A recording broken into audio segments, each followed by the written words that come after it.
እግዚአብሔርን ስንፈልገው እግዚአብሔርን ስንጠራው በዚህ መቅደስ ውስጥ እናገኘዋለን። በመካከላችሁ እኔ እኖር ዘንድ ቤተ መቅደሴን ስሩ አለ እግዚአብሔር። ደክመናል። ማን ነው ራሱን ለገዛ ፈቃዱ ሳይሆን ለእግዚአብሔር የሚቀድስ? ዛሬ የመጀመሪያዋ ድንግል ማርያም ነች። ይሁን አለች። በእውነት በማህፀኗ ከተመባት። አንድ እንጀራ የምታበሉ እናቶች የት ናችሁ? አሁን ዛሬ ውሻ የሚለቅ እኮ አይደለም የሚያስፈልግ፣ በሩ ከፍቶ ውሃ የሚያጠጣ የድንግል ማርያም ስም ሲጠራ ብርጭቆ ውሃ የሚሰጥ ሰው ጠፋ እኮ። ድንግል ማርያም የአምላክ እናት ነች። አዎ የአምላክ እናት ነች። 4 ነጥብ። ከልጇ ታማልደናለች። አዎ ታማልደናለች። 4 ነጥብ።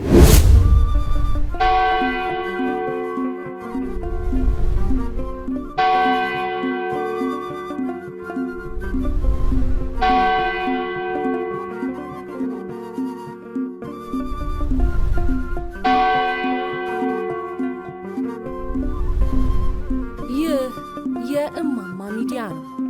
ራዕያችን የተዋህዶ ሃይማኖታችንን ማስፋፋት፣ ቤተ ክርስቲያናችንንም መጠበቅ።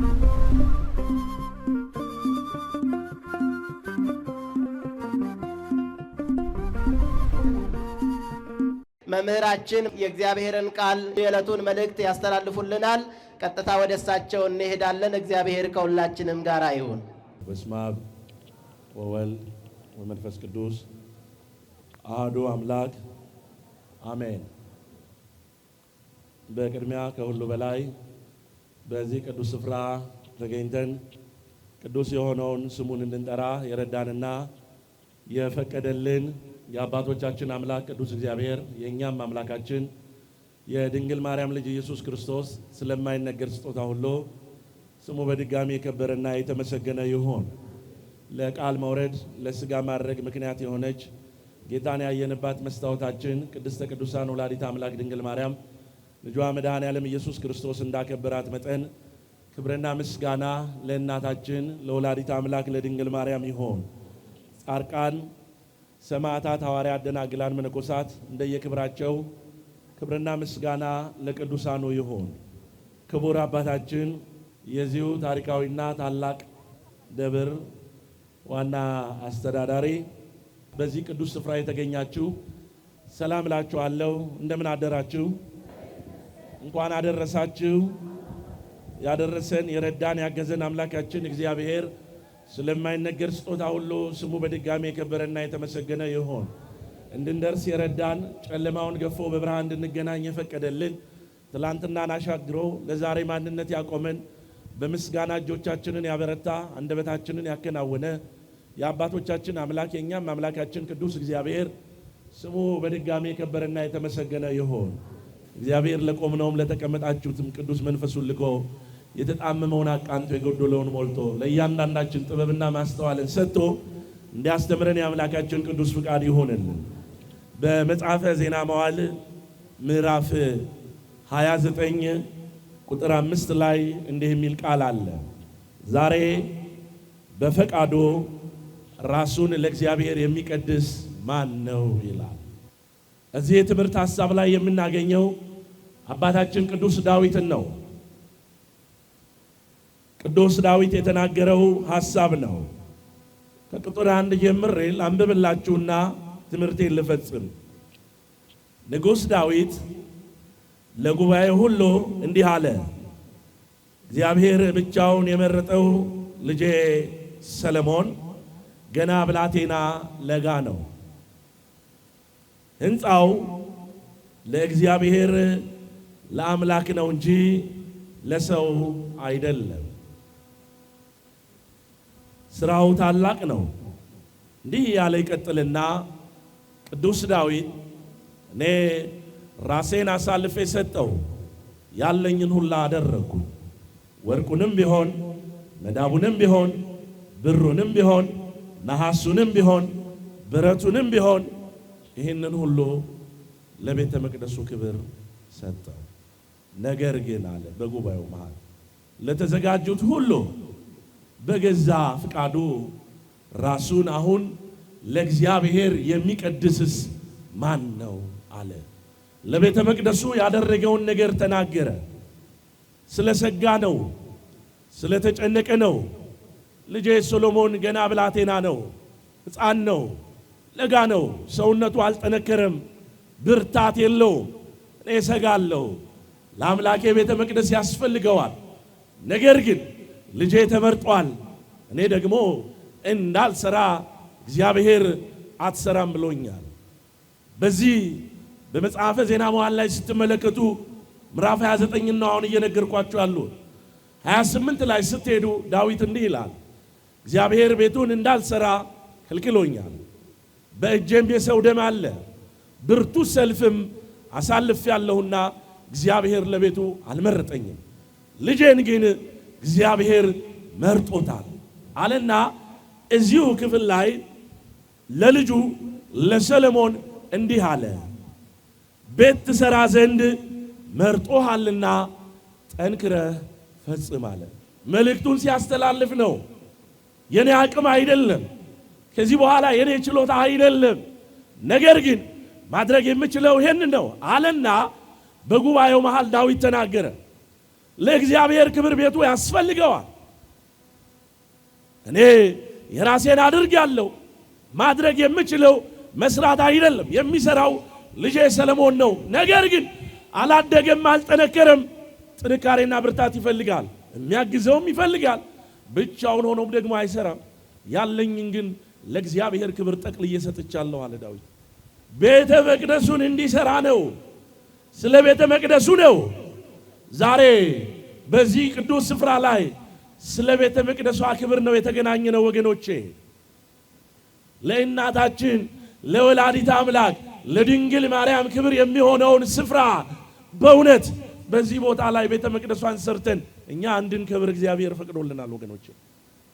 በኦሪት ዘጸአት ምዕራፍ 25 እግዚአብሔር አምላክ ይናገራል፣ በመካከላችሁ አድር ዘንድ ምንን ስሩልኝ አለ።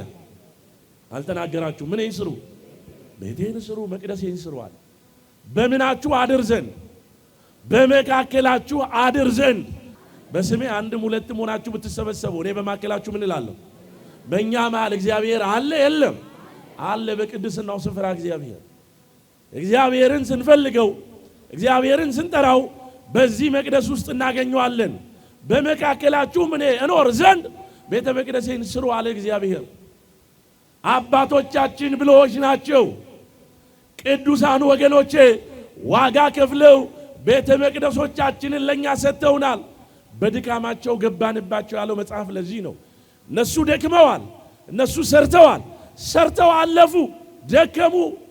ጥላት ከፊታቸው ሰይፍ ይዞ ሲመጣ ታቦቱን ተሸክመው እንደሆነ ንዋያተ ቅዱሳቱን ይዘው እንደሆነ አንገታቸውን ለሰይፍ ይሰጣሉ፣ ታቦቱን በዋሻው ስር ይደብቃሉ። እነሱ ያልፋሉ በሞት። ወገኖቼ ትውልድ ሲመጣ እነሱ ያስቀመጡት ይወጣል ይገኛል። ደክመዋል፣ ለፍተዋል። በተለፋበት በተደከመበት ነገር ላይ ኑሩ ተብለን ነው ወገኖቼ እድል የተሰጠን፣ ዘመን የተሰጠን። አዎ ቤቴን ማን ነው የሚሰራው? በገዛ ፍቃዱ ራሱን ማን ነው የሚቀድስልኝ ይላል እግዚአብሔር። ቀን መቁጠር አይደለም፣ ዘመን መቁጠር ብቻ አይደለም። ቀን እንቆጥራለን፣ ጥሩ ነው፣ እናስበዋለን፣ ጥሩ ነው። ነገር ግን ያሰብነው ተፈጽሟል? ደክመናል። ማን ነው ራሱን ለገዛ ፍቃዱ ሳይሆን ለእግዚአብሔር የሚቀድስ ዛሬ? ማን ነው የእግዚአብሔርን ቤተ መቅደስ ዛሬ የሚሰራ የሚፈጽም? ማን ነው እንደ ቅዱስ ዳዊት አለው ለቤተ መቅደሱ የሚል? ወገኖቼ ቅድስናን የተማርነው ከድንግል ማርያም ነው። የመጀመሪያዋ ራሷን ለክርስቶስ የሰጠች ፍቃዷን እሺ ብላ የፈጸመች መልአኩ ቅዱስ ገብርኤል እየበረረ በሉቃስ ወንጌል ምዕራፍ 1 ቁጥር 21 ጀምራችሁ ከአንዲት ሀገር ናዝሬት ገሊላ ከምትባል ለዮሴፍ እጮኛ ከሆነች ከድንግል ዘንድ የድንግሊቷ ስምም አለ ማርያም ነው አለ። ይሄ ስም ነው ወገኖቼ የሚጣፍጠን። ይሄ ስም ነው ለኛ በረከት ሆኖ የተሰጠን። የድንግሊቷ ስምም አለ ማርያም ነው። መልአኩ ወደ እርሷ ገብቶ ያላትን ነገር ጽፎታል። ወንድ ልጅ ትወልጃለሽ አላት። ምን ትወልጃለሽ? ስሙንስ ማን ትይዋለሽ? እሱም በእውነት ታላቅ ጌታ ነው። ወንድ ልጅ ትወልጃለሽ፣ ጌታ ፈልጎሻል፣ ጌታ መርጦሻል ተብላለች። የተመረጠች ቤተ መቅደስ ድንግል ማርያም እናታችን በገዛ ፍቃዷ ቅዱስ ገብርኤልን ይኩነኒ በከመ ትበለኒ እንደ ቃልህ ይሁን ይደረግልኝ አለች። በገዛ ፍቃዱ እንደ ድንግል ማርያም ማን ነው ለእግዚአብሔር ክብር ራሱን የሚሰጥ? ማን ነው ለቅድስናው አለው የሚል? ዛሬ እመቤታችን አለው እሺ አለች፣ ይሁን አለች፣ ይደረግ አለች። ዓለም ባይስማማም እኛ እንስማማለን። ቅድስናዋል ማን ነው የቀደሳት? እግዚአብሔር ነው። ቅዱስ ስለሆነ እርሱ ከሰዎች አይደለም። ይሄ የሚሰጠው ከእግዚአብሔር ነው ወገኖቼ። ቅድስናዋ ከፍ ያለ ነው። መጽሐፍ ቅዱስ እንዲህ ይለናል ወገኖቼ። በዚህ በመዝሙረኛው ዳዊት መዝሙር 143 ቁጥር 10 ላይ እንዲህ የሚል ቃል አለ። አንተ አምላኬ ነህና ፍቃድህን ለማድረግ አስተምረኝ አለ። የእግዚአብሔር ፍቃድ እንዲፈጸምብን የእርሱ ቅዱስ ፍቃድ ይሁንልን። ትልቁ ምስጢር ይሄ ነው ወገኖቼ። ቤቴን ስሩልኝ ሲል ፍቃድ እግዚአብሔር ያስፈልጋል። ቤት ለመስራት የእግዚአብሔር ፍቃድ ያስፈልጋል። በማቴዎስ ወንጌል ምዕራፍ 17 ላይ ቅዱስ ጴጥሮስን ወደ ተራራ ይዟቸው ወጣ። ባየው ነገር ተደነቀ። ቅዱስ ጴጥሮስ ከተራራው መውረድ አልፈለገም። ጌታ ሆይ አለው፣ ብትወድስ እነሆ 3 ዳስ እንስራ አለው። ቅዱስ ጴጥሮስ ቀድሞ የጠየቀው ፍቃድ እግዚአብሔር ነው። የእግዚአብሔርን ቤት ለመስራት የማን ፍቃድ ያስፈልጋል? ብትወድስ አለው። የመጀመሪያው ጥያቄ ፍቃድ እግዚአብሔር ነው ወገኖቼ። ብትወድስ 3 ዳስ እንስራ። አልተስገበገበም ቅዱስ ጴጥሮስ። ሙሴና ኤልያስን አሳይቶታል በተራራው ላይ። እግዚአብሔር ለኛም ይሄንን ምስጢር በዚህ ተራራ ላይ ይግለጽልን አሳይቶታል። ብትወድስ 3 ዳስ እንስራ፣ አንዱን ለአንተ፣ አንዱን ለሙሴ፣ አንዱን ለኤልያስ አለ። ለኔ አላለም። ለኔ እያልን እየኖርን ስለሆነ ዛሬ እግዚአብሔርን ስራ ትተናል። ለኛ ብቻ እየኖርን ስለሆነ ዛሬ ቤተ መቅደሷ ጥሪ ታደርጋለች። የኛን መንገድ ብቻ እየኖርን ስለሆነ ዛሬ ቤተ ክርስቲያን ትጣራለች። ለኔስ እያለቻችሁ ብትወድ ጌታ ሆይ ፍቃድ ቢሆን በሉት እስቲ፣ ፍቃድህን በእኔ ላይ ፈጽም በሉት እስቲ። ዳዊት ለዚህ ነው ጌታ ሆይ ያለው፣ ፍቃድህን ለማድረግ አስተምረኝ፣ ቅዱስ መንፈስህንም በጽድቅ ምድር እንዲመራኝ ላክልኛል። ቅዱስ መንፈስህን፣ ቅድስናንም ፈለገ ዳዊት። ፍቃዱን ለማድረግ ቅድስና ያስፈልጋል። እመቤታችንን ተመልከቷት። ቀደሳት፣ መረጣት፣ ፈቀዳት፣ እናቱ አደረጋት። ዓለም ያልቻለውን ጌታ 9 ወር ከ5 ቀን በማጸኗ ተሸከመች። ክብር ለመድኃኔዓለም ይሁን። ይህቺ እናት ቤተ መቅደስ ነች የመጀመሪያዋ። በሉቃስ ወንጌል ላይ ተመልከቱ። በምዕራፍ 1 ቁጥር 34 ላይ መልአኩም መልሶ እንዲህ አላት ይላል፣ መንፈስ ቅዱስ ባንቺ ላይ ይመጣል አለ። መንፈስ ቅዱስ። ቅድስት ማን እንላታለን? ድንግል ማርያም እንላታለን። ቅድስናን ያገኘችው ከእግዚአብሔር ነው፣ ከሰው አይደለም። መንፈስ ቅዱስ። ከመንፈስ ቅዱስ በላይ ታዲያ ማን ይምጣ ወገኖቼ? ይህችን እናት ነው የምናከብረው ዛሬ። ስለወደድናት፣ ስላከበርናት፣ ስለፈቀርናት ጌታ እናት አድርጎ ሰጠን። ኦሪት ዘሌዋውያን ላይ ተመልከቱ። ምዕራፍ 20 ቁጥር 26 ላይ እንዲህ የሚል ቃል አለ። እንዲህ አለ፣ እኔ እግዚአብሔር ቅዱስ ነኝና አለ፣ ለኔም ተሆኑ ዘንድ ከአሕዛብ ለይቻችኋለሁ። ቅዱሳን ተሆኑ ዘንድ አለ። አይደለም ድንግል ማርያምን በ40ና በ80 ቀን ቅዱስ አምላካችን እግዚአብሔርን ስሙን ታትመንበት የምንኖር ኦርቶዶክሳኖች ቅድስና ተሰጥተናል። የድንግል ማርያምንማ ተዉት። እንዴት በአንደበታችን ተናግረን እንጨርሰዋለን? አዎ ዛሬ ራሱን ለእግዚአብሔር ቅድስና የሚሰጥ ማን ነው? የመጀመሪያዋ ድንግል ማርያም ነች። ይሁን አለች። በእውነት በማኅፀኗ ከተመባት። ታናሿ ብላቴና የ15 ዓመት ልጅ እመብርሃን ወላዲተ አምላክ ድንግል ማርያም ቅድስናዋ ከፍ ያለ ለሁላችን እናት የሆነች። ስለዚህ እኮ ነው ወገኖቼ ቅድስናዋ ከፍ ያለ ስለሆነ ነው ዛሬ እንዲህ ታቦቱ ፊት ቆመን ከድንግል ማርያም ጋር የምንነጋገረው፣ እንዲህ ለቅድስናዋ ክብር የምንዘምረው። ያ ብቻ አይደለም፣ ለድንግል ማርያም ክብር ወገኖቼ ይሄ በድንጋይ ነው የሚሰራው፣ ብንችል በወርቅ ቤቷን ብንለብጥላትስ? በአልማዝ ብንሰራላትስ? ከሷ በላይ ምን እናት አለንና? ከሷ በላይ ምን ስጦታ ተሰጠንና? አደራ አይበላም ወገኖቼ። ሰው ሲሞት ኑዛዜ እናዘዛል። ኑዛዜውን አትበሉትም፣ አትክዱትም፣ የሙት ቃል ነው ይባላል።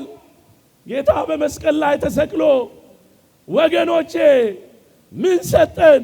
ምን ነገረን ካላችሁ የመጀመሪያ ስጦታ የሰጠን እመቤታችን ወላዲተ አምላክ ድንግል ማርያም እነኋት እናትህ ተባለ። ክብር ለመድኃኔዓለም ይሁን። ይሄንን ቃል ማን ነው የሚበላው? ማን ነው አይ ብሎ የሚክደው? ወገኖቼ እናትነቷን አክብሮ መቀበል እንጂ ቅድስናዋን እሺ ማለት እንጂ የአምላክ እናት መሆኗን አምኖ መመስከር ነው እንጂ ልደቷን እንሆ ተሰብስበን ስናከብር ሰው ይስቃል። ለራሱ እኮ ልደት ያከብራል። ለራሱ እኮ ቶርታ ይቆርሳል። ለራሱ እኮ በር አዘግቶ ብዙ ድሃዎችን መመገብ የሚችልበትን ገንዘብ እኮ በዝሙትና በጭፈራ ያጠፋል ወገኖች። እኛ ግን ታቦቱን አውጥተን እናታችን ድንግል ማርያም በቤታችን ግቢልን፣ የጎደለውን ስጭን፣ አድርጊልን፣ ፈጽሚልን እያልና ጠራናት እንጂ ምን አደረገ ወገኖች? ምን እንከፍላታል? ምን እንሰጣታል? ምን እናርግላት? አባቶቻችን ስለወደዷት ስላከበሯት ክብራቸው ስለሆነች ጌጣቸው ውበታቸው ስለሆነች ደም ግባታቸው ስለሆነች የአንገታቸው ኒሻን ማርዳቸው ስለሆነች ነይ እያሉ ሲጠሯት ከመሬት ከፍ እያሉ ስሟን ሲያወሷት እየመጣች እየባረከችን ወገኖቼ፣ አረ ነይ ቢሏት እጃቸውን ዘርግታ መታባርካ የምትሄድ እናት ድንግል ማርያም እናታችን ነች። ይህችን እናት በምን እንለውጣት? በገዛ ፍቃዷ እሺ አለች ወገኖች። ይሁን ሲላት እሺ፣ ይደረግልኝ እሺ አለች። ጌታን እኮ ነው የወለደችው እሺ በማለቷ። ቤተ መቅደስ እኮ ነው የሆነችው እሺ በማለቷ ወገኖች። የጌታ ማደሪያ እኮ ነው የሆነችው እሺ በማለቷ። ለዚህ ነው ትውልድ ሁሉ ወደ እሷ የሚያንጋጥጠው የሚጮኸው። ሌላ ነገር የለም ወገኖች። እኛ ሌላ የምንሰራው ሂሳብ የለም። ድንግል ማርያም የአምላክ እናት ነች። አዎ የአምላክ እናት ነች። 4 ነጥብ። ከልጇ ታማልደናለች። አዎ ታማልደናለች። 4 ነጥብ። በልባችን ላይ አስቀመጥናት። መቼም እናት ሆና ልትኖር እኛም ልጅ ሆነን ልንኖርላት ወገኖቼ። እሷን ነው የሰጠን፣ እሷን ነው ያከበረው ልጇ። በገዛ ፍቃዷ ራሷን ለልጇ የሰጠች እናት ቤተ መቅደስ የሆነች ወገኖች ድንግል ማርያም እናታችን። ስለዚህ ሁላችንም ጸሎታችን ላይ ቅድስት ሆይ ምን በይልን? ኧረ ትለምንልን ግድ የላችሁ። አልደከማችሁም እናቶች? አንገታችሁን አልደፋችሁ? ወገባችሁን አላሰራችሁ? በራችሁን ዘግታችሁ አላለቀሳችሁ? ደከመን እኮ ምን አለ ብርታት ብትሆንን። በሩን ዘግቶ የሚያለቅሰው በዛ። ምን አለ እንባው ቢጠረግለት። ትላንት እግር አጥቦ በር ከፍቶ የሚያበላው ዛሬ በር ላይ ቁጭ ብሎ ይለምናል። አልደከማችሁ? ለደስታችን ግን ምንጭ መብራን አድርጎ ሰጠን። ወዶላችሁ ባዶ ቢሆን እሷ ገብታ እንድትሞላላችሁ ተሰጠቻችሁ። ማደጋችሁ ትላንትና እናቶቼ ትኩስ እንጀራ በበርበሬ አብለታችሁ ምሸኙት ያ የሚሸከምላችሁ ሰውዬ የት ሄደ? ትላንትና እንጀራና በርበሬ የሰጣችኋቸው ሰዎች የት ሄዱ? ትላንት እንጀራ የምታበሉ እናቶች የት ናችሁ አሁን? ዛሬ ውሻ የሚለቅ እኮ አይደለም የሚያስፈልግ፣ በሩን ከፍቶ ውሃ የሚያጠጣ የድንግል ማርያም ስም ሲጠራ ብርጭቆ ውሃ የሚሰጥ ሰው ጠፋ እኮ። እንደ ቀልድ እየኖራችሁት ይሆን? የለም። ለረፍታችን ምክንያት የሆነች ድንግል ማርያም ነች። ምን አለ ድካማችንን እንድታሳርፍን ብንማጸናት? ምን አለ ወላላይቱ አዛኝቱ አሳጥሪው ብንላት? ምን አለ ጎዶላችንን ሙዩ ብንላት? ምን አለ የጠፋው እንዲገኝ ብንጸልይ? ምን አለ ስለ ሀገራችን ሰላም ብንጸልይ? ምን አለ መብርሃን ቅደሚ ለቅዱሳኑ እንደደረሽ በዘርፋፋ ቀሚስሽ እንዳቀፍሻቸው ድንግል ማርያም እቀፊን፣ የተራቡ ሰዎች እንዲጠግቡልን ድንግል ማርያምን ብንጠራ ዛሬ ግዴላችሁ። ድካማችሁ መፍትሄው እሷ ነች። እግዚአብሔር ከድካማችን ያሳርፈን። እናቱን የሰጠን አምላክ እግዚአብሔር ስሙ የተመሰገነ ይሁን። ተስፋችን ቢጨልም ዛሬም ደግሞ ብርሃን ይሆንልን። ዛሬም ደግሞ ድጋሚ ስናያት እንደ አዲስ እንደ አበባ እንፈነድቃለን። ለክብሩ አበባ ይዛችሁ እንደመጣችሁ እንዲሁ ደግሞ ሕይወታችሁን አበባ ታደርግላችሁ ድንግል ማለት ግድ የላችሁም። የደከመን ሲመስለን እንድንበረታ እንያዛል። ብዙ ድካሞች ከፊታችን እያየን ለድካማችን መፍትሄ ተሰጥቶናል። እናቶች የተስፋ አትቁረጡ። ያላችሁን ቆንጥራችሁ ስጡ። ያላችሁን ባርኪ በሏል። ቅድስት ሆይ ምን በይልን? መብርሃን ለሁላችንም ትለምንልን። በገዛ ፈቃዱ ዛሬ ራሱን ለእግዚአብሔር ክብር የሚሰጥ ማለት መብርሃን ለልጇ ራሷን ሰጥታለች። መቅደስ ሆናለች። ዳዊት ልጄ ይደክምብኛል እኔ ግን ያለኝን ልስጥ ብሎ ራሱን ሰጠ ለቤተ መቅደስ። አዳምን ነፃ ያወጣው ዘንድ ወደ ቀደመው ቦታው ይመልሰው ዘንድ ይልና ውዳሴ ማርያም ላይ ቅድስት ሆይ ምን በይልን ይላታል። መጨረሻ ላይ ደግሞ ወረደና እሑድ ላይ የመጨረሻው መዝጊያ ላይ ያው አዳም ከገነት ተባሮ የለ ዕፀ በለስ በልቶ ራቁቱን ቀርቶ የለ የልጅነት ጸጋውን አጣ አይደል አዳም። ትላንት የማያፍረው አዳም ያንቺን ሆድም ማታጠግብ ዕፀ በለስ በልቶ ራቁቱን ቀረ። አዘነ አይደል? ራቁቱን መሆኑን አውቆ ሮጦ ቅጠል ለበሰ አይደል አዳም። ቅጠል እኮ እሳት ሲነካው ይበተናል ወገኖች። ዛሬ ብዙ ቅጠል የለበሰ ሰው አለ የእግዚአብሔርን ክብር አውልቆ። ወቅ ያለው በ40 ቀኑ ያውቃል፣ አትወቅ ያለው በ40 ዓመቱ ያውቃል። አርጅቶም ከዘራ ይዞ እግዚአብሔርን ረስቶ በየጉዳንጉዱ የሚወድቅ ሰው ሚስትና ልጆቹ። ስለዚህ አዳም ነፃ ይወጣ ዘንድ እመቤታችን አስፈላጊ ስለነበረች እመቤታችንን አመጣና በይለምኝ ይላል ደራሲው ቅዱስ ኤፍሬም ይላል። ቀጠለና እሑድ ላይ መጨረሻ ምን ይላል? አንቺ ከሊቃነ ጳጳሳት ትበልጫለሽ፣ ከኪሩቤልና ከሱራፌልም ትበልጫለሽ፣ የመወደድ ግርማ አለሽ ይላል። እርሱን በማመን ዘንድ በቀናች ሃይማኖት ያጸናን ዘንድ ምን በይልን? አቤት ቅድስት ሆይ ምን በይልን? እስከ መጨረሻው በሃይማኖታችን ያጸናን ዘንድ መብርሃን ትለምንልን። በገዛ ፈቃዳችን ለእግዚአብሔር ነን ብለን እንድንገባ እግዚአብሔር ይርዳል። እመቤታችን በገዛ ፈቃዳችን የእግዚአብሔር ሆነን የእግዚአብሔር ቤተ መቅደሶች ሆነን አገልጋዮች እንድንሆን እግዚአብሔር ይርዳል። ቤተ ክርስቲያን በሶስት እናያታለን። የመጀመሪያው ሕንፃ ቤተ መቅደሱ ነው፣ ስጋውና ወደሙ የሚፈተትበት ክርስቲያኖች ይህን ቅዱስ ስጋና ደም የሚበሉበት። ሁለተኛው እኛ ራሳችን ቤተ መቅደሶች ነው። እጆቻችንን ስንዘረጋ መስቀልያ ነን፣ ቤተ መቅደሶች ነን፣ በአርአያው በአምሳሉ ስለፈጠረን። ሶስተኛው ይሄ ስብስባችን ቤተ መቅደስ ነው። ከዚህ ስብስባችን መድኃኔዓለም ያውግድልን ወገኖቼ።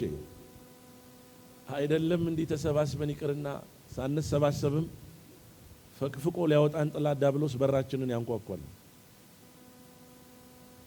እችን እድልና እችን ጊዜ ሲሰጣችሁ እንደ ቀልድ አትዩት። ዝም ብላችሁ ሯጮች አትሁኑ። ሮጣችሁ ያመጣችሁት ጥቅም ምንድነው? እውነት ሩጫውን ጨረሳችሁ?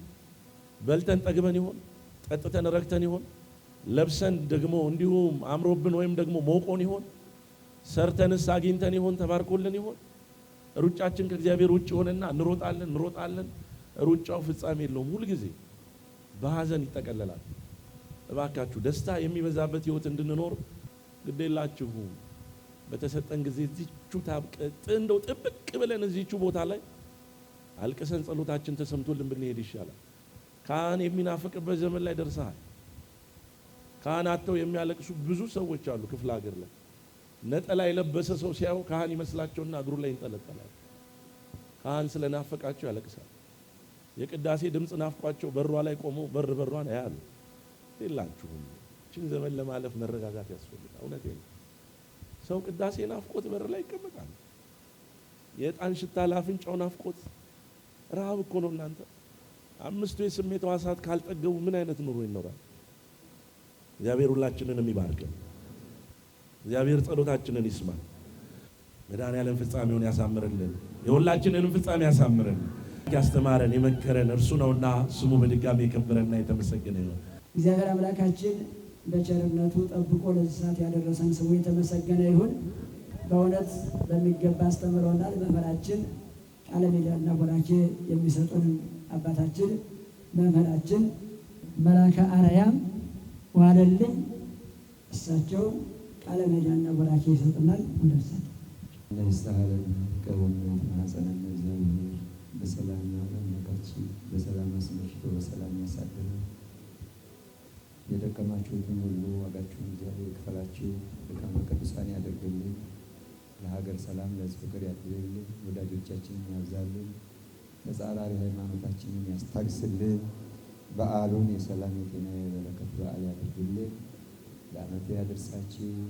እግዚአብሔር አምላክ ስጦታችንን ከደመና በላይ ያስቀርብን። ለሰው ሰውሉን ለእንስሳቱ ሳሩን ያብቅልልን። መግቦቱን ያቋርጥብን። የመድኃኔዓለም ቸርነት የእመቤታችን አማላጅነት የቅዱሳን ጸሎት የመላእክት ተራዳኢነት የአበው ረድኤት በረከት ከሁላችን ጋር ይሁን። አባታችን ሆይ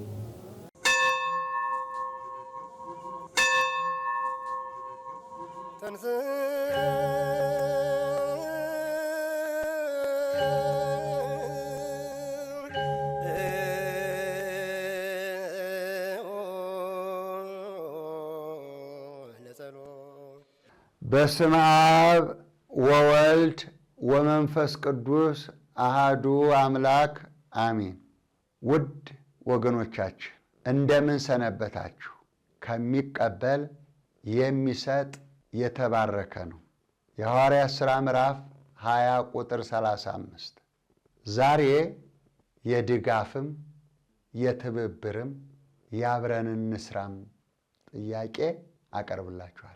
በኢትዮጵያ ኦርቶዶክስ ተዋሕዶ ቤተ ክርስቲያን የሃይማኖት ዕውቀት ማስፋፊያ ጠቅላላ ማኅበር የጀርባ አጥንት እናንተ ናችሁ። በምክራችሁ፣ በገንዘባችሁ፣ በዕውቀታችሁ፣ በበጎ ፈቃደኝነት ከዚህ ማኅበር ጋር እዚህ ስለደረሳችሁ ከልብ እናመሰግናለን። ይህ ማኅበር ከተመሠረተ 2017 40 ዓመት አስቆጥሯል። በዚህ 40 ዓመት ጉዞ ውስጥ መሰረቱም ራሱም እናንተ ናችሁ። ስለዚህ ዛሬ ደግሞ የደረስንበትን ለእናንተ ባጭሩ ማቅረብ እፈልጋለሁ። አንደኛ በቴሌቪዥን የስብከት የቅኝት አገልግሎት ለመስጠት የቴሌቪዥን ክፍያችን እጥፍ ጨምሯል። ስለዚህ የእማማ ሚዲያ ስፖንሰር በመሆን እንዲሁም አቅማችሁ የፈቀደውን እንድትረዱን እጠይቃለሁ። ሁለተኛ የገጠር አብያተ ክርስቲያናትና ገዳማት ብዙ ችግር ገጥሟቸዋል። አቅማችን የፈቀደውን ያክል እንድንረዳ ጥሪዬን አስተላልፋለሁ። ሶስተኛ አብነት ትምህርት ቤት ዛሬ በችግር ውስጥ በፈተና ውስጥ ናቸው። ይህን ፈተና እንዲያልፉ ሁላችንም በመተባበር እንርዳቸው እላለሁ። አራተኛ በቤት ለቤት ድጋፍና እንክብካቤ የምናደርግላቸው የአልጋ ቁራኛ ህመምተኞች አረጋውያን የእኛን እጅ ይፈልጋሉ። ድሆች ከምድሪቱ አያልቁምና እጅህን እንድትፈታ አዝሃለሁ ይላል የእግዚአብሔር ቃል። ስለዚህም 64 አረጋውያን ህመምተኞች በየወሩ ድጋፍ እንድናደርግላቸው እንጠይቃለን። 5 የድሃ ተብለው በዝቅተኛ ኑሮ ውስጥ ለሚገኙ ወገኖቻችን አቅም በፈቀደ የዕለት ጉርስ የዓመት ልብስ እንደግፋቸው እንላለን። 6ኛ ተምረው ሥራ ያላገኙ የራሳቸውን የሥራ ፈጠራ እንዲያጎለብቱ ሙያ አሰልጥነን እናቋቁማቸው። 7ኛ በድንገተኛ አደጋ በችግር ውስጥና በመከራ ውስጥ ላሉ፣ በህመም ውስጥ ላሉ በጊዜያዊ እርዳታ አቅም በፈቀደው በማጽናናት በማበረታታት እንድንደርስላቸው ጥሪዬን አስተላልፋለሁ። ውድ ወገኖቻችን በኢትዮጵያ ኦርቶዶክስ ተዋሕዶ ቤተ ክርስቲያን የሃይማኖት ዕውቀት ማስፋፊያ ማህበር እነዚህንና ሌሎችን በርካታ ፕሮጀክቶችን እያከናወነ ይገኛል። ስለዚህ የእናንተን ድጋፍ የእናንተን እርዳታ በዚህ በባንክ ሂሳባችን ቁጥር 1042 55 16 969 ላይ በማህበሩ ስም በማስገባት ከሃይማኖት ዕውቀት ማስፋፊያ ጠቅላላ ማህበር ጋር እንድትሰሩ ዝቅ ብዬ በትህትና እለምናችኋለሁ። ስለ ትብብራችሁ ከልብ አመሰግናለሁ። እግዚአብሔር ይመስገን፣ እግዚአብሔር ይመስገን።